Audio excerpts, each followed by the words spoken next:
Hi everyone, my name is Alyssa Eipper, and it's an honor to be able to share with you. And it's my prayer that my story of what God has done and what God can do will encourage you and inspire you to find a way to get involved in the lives of vulnerable families and children. But I want to start by asking you a question. How do you handle a heavy load? Let's say you have a large item that needs to be moved, a large refrigerator or a couch. The first thing that comes to mind is probably, I need help, right? It's not just the elementary saying that many hands make light work. It's true. The more distributed the weight is, the lighter the burden becomes, and things become easy, and things happen, things move. I joined a care community team in the fall of 2024 at New Life Presbyterian Church in York. I first heard about Keystone Family Alliance through a presentation that Naylor gave at our church. And right after that presentation, I was so excited and inspired because for some time I had wondered, is there anything that I can do? I would hear staggering statistics and think, well, how can I get involved?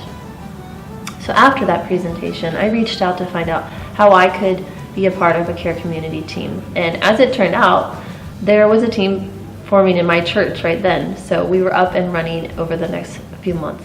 So our team was assigned a foster mother with 4 foster children in the home. And this foster mom is also taking care of her aging mother as well. So what our team does is we take turns making meals for this foster mother so she can take a night off from cooking each week. And we also help out with other things like childcare or tutoring or transportation as these needs come up and as we are able to help. And I've had some meaningful connections with our foster mom through just texting her to see how she's doing from time to time and sending a little note in with my meal that I've made for her, just saying we're thinking about her. And I've even had her over to our home for dinner. Just a simple meal, and the kids run and play in the backyard and the trampoline, and we have a chance to talk and laugh, and it's just my way of saying, hey, you're supported, you're not alone on this journey. And God cares for the orphans and widows, and He's a father to the fatherless. And it brings so much joy to my heart to serve the Lord in this way, because I wanted to reach out in a similar way that I was reached when I was a teen. Because at 13 years old, and after the death of my father, my mother got involved in a long-distance relationship with a man and decided that she would move my sister and I away from our home and move across the country so that she could marry this man. It was someone I only met once. It was a stranger to me. Someone who was in no position to be a father figure to 2 teen girls. And from the very first day, that home became a place of fighting, abuse, and neglect. And it took very little time for my sister and I to realize that we were basically unwanted baggage. And as a child, I wanted and I needed to be loved unconditionally. Now, during this time, I was attending church, and I got to know many of the families there, and they started to see that something was going on in my home life. And I remember literally going into my closet and saying, Lord, I cannot stay here another day, not one more day, please help.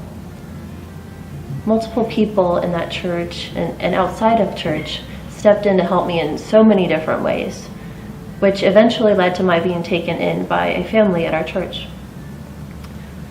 So they drove me to my mother's house, and I packed up my belongings in a trash bag and drove away, and I never returned there again. This family would talk with me. We would sit down for meals together. They helped me get to the dentist to address many of the dental issues that I had. They helped me apply to college, and they loved me on those days when I was just feeling miserable and just not able to cope. And the many, many prayers that were prayed over me, I will never know. Now, this was long before care community teams were thought of, but that's exactly what it was. It was many different people saying, I see the need, and yes, I will help by the grace of God and His strength. God saw me in the closet, and He used willing hands to lift me up and to bring about a big change in my life. And the impact that this has had on me is still being played out today as I raise 5 children, and it will impact my children's life and the lives of their children someday. So maybe you're like me and you're wondering, is there anything I can do to help? Well, there is. Maybe some of you will look into joining a care community team at your church or starting one at your church. Maybe some of you will become the very essential prayer warriors behind everything that's done. Maybe some of you have friends or family who are social workers who you can bless and encourage so that they can press on in the work that they're doing.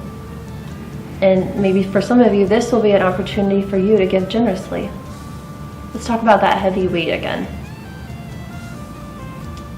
The weight of the tragedy of what's going on in foster care community needs to be distributed among the believers in your community, in this nation and beyond. I often think of my time with my foster mother as being like in an incubator. And my foster mother is the incubator, and I'm the child inside of it. So when a child is inside of an incubator, they have to stay in this special environment. What happens, they can't come out of that environment until they're healthy enough and they're strong enough. It keeps them living. It keeps them strong until they're ready to come outside and live and breathe on their own. And so I picture it like that. And I picture the churches maintaining the incubator so that that child can have what it needs to live a healthy life. So what part of the burden can you lift up? Thanks for letting me share.